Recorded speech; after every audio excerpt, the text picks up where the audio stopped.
வணக்கம் நேர்களே. வரலாற்றில் இன்று என்ற என் முதல் நிகழ்ச்சியை நிறைவு செய்து புத்தகமாக வெளியிட்ட போது எனக்குள் ஒரு சிறு சோகம்.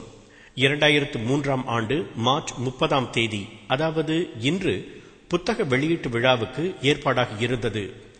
நேரத்துக்குள் புத்தகங்கள் தயாராக வேண்டும் என்றால் அனைத்து எழுத்து வேலைகளும் பிழைகளை சரிபார்க்கும் வேலைகளும் பிப்ரவரி 1 தேதி முடிய வேண்டும் என்று முன்னரே முடிவாகி இருந்தது.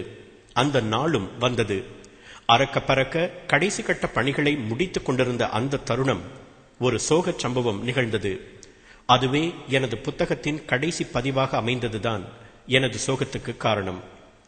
அன்று, அதாவது 2003ஆம் ஆண்டு பிப்ரவரி 1 தேதி, கொலம்பியா வான்கலம் விண்ணில் சிதைந்தது. இந்திய சமூகமும் ஒட்டுமொத்த விண்வெளி சமூகமும் சோகத்தில் மூழ்கியது.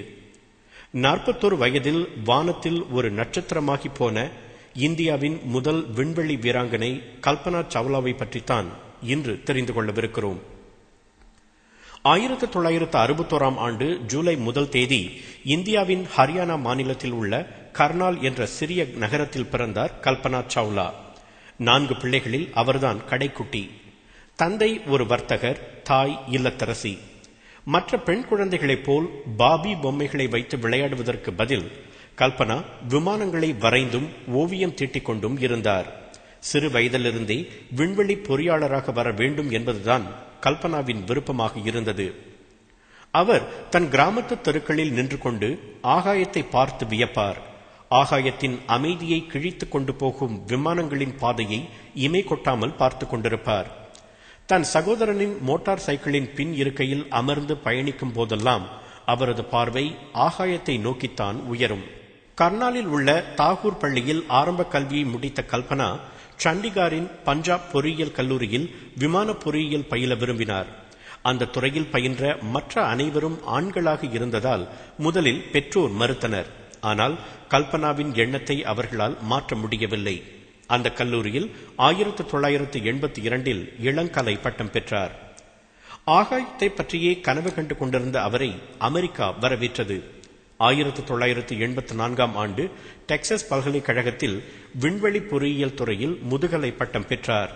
4 ஆண்டுகள் கழித்து கொலராடோ பல்கலைக்கழகத்தில் அதே விண்வெளி பொறியியல் துறையில் முனைவர் பட்டம் பெற்றார். முனைவர் பட்டம் பெற்ற உடனேயே நாசா எனப்படும் அமெரிக்க விண்வெளி ஆய்வு நிலையத்தில் சேர்ந்தார். எளிய மொழியில் விளக்குவதற்கு சிரமமான சில ஆராய்ச்சிகளில் ஈடுபட்டார். 1993இல் அவர் ஒரு தனியார் நிறுவனத்தில் ஆய்வு விஞ்ஞானியாக சேர்ந்தார். அதற்கு அடுத்த ஆண்டு கல்பனாவின் விண்வெளி கனவு நனவாக தொடங்கியது. விண்வெளி வீரர் வீராங்கனை பயிற்சி பெற விண்ணப்பித்திருந்த சுமார் 3000 பேரிலிருந்து 6 பேர் தேர்ந்தெடுக்கப்பட்டனர். அவர்களுள் ஒருவர் கல்பனா. ஜான்சன் விண்வெளி தளத்தில் பல்வேறு உடல் மருத்துவ பரிசோதனைகள், கடுமையான நேர்காணல்கள் ஆகியவற்றை கடந்து வெற்றிகரமாக தேர்ந்தெடுக்கப்பட்டார் கல்பனா. 1995இல் பயிற்சி முடிந்து விண்வெளி வீராங்கனையாக தகுதி பெற்றார். அவரது முதல் விண்வெளி பயணம் 1997ஆம் ஆண்டு நவம்பர் 19ஆம் தேதி தொடங்கியது. 6 வீரர்களுடன் புளோரிடாவின் கேப் கெனவரல் முனையிலிருந்து விண்ணுக்கு செலுத்தப்பட்டது கொலம்பியா வான்கலம். அந்த கலத்தின் இயந்திர கரங்களை இயக்கும் முக்கிய பொறுப்பு கல்பனாவுக்கு தரப்பட்டது. 16 நாட்கள் விண்வெளியில் வானத்தையும் நட்சத்திரங்களையும் நலம் விசாரித்த கல்பனா 252 தடவை பூமியை சுற்றியதோடு சுமார் 6.5 மில்லியன் மைல் தொலைவு பயணம் செய்தார். டிசம்பர் 5ஆம் தேதி 6 வீரர்களும் வெற்றியோடு பூமிக்கு திரும்பினர். அன்றைய தினம் விண்வெளிக்கு சென்று வந்த முதல் இந்திய பெண் என்ற பெருமையை பெற்றார் கல்பனா.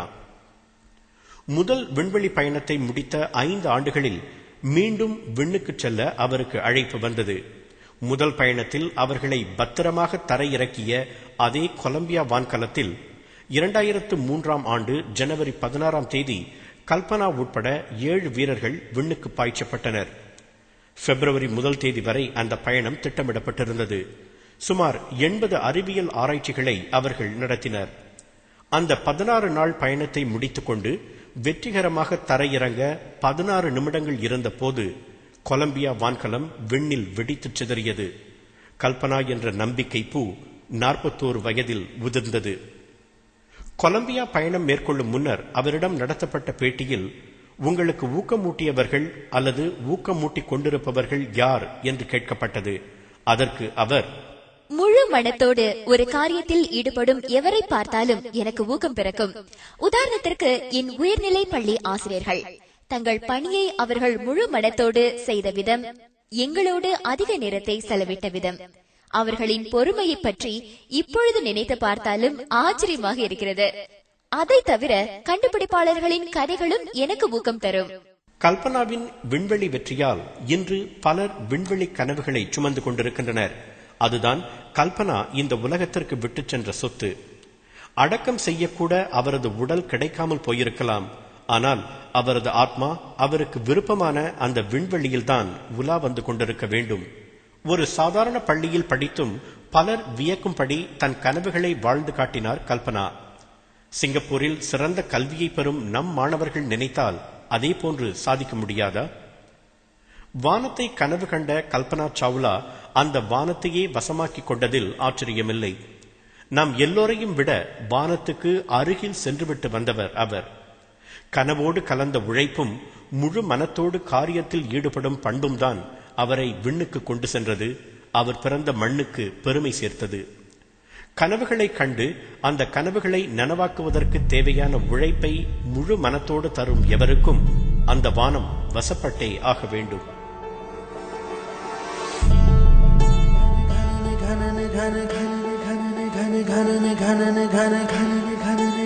வானம் வசப்படுமே.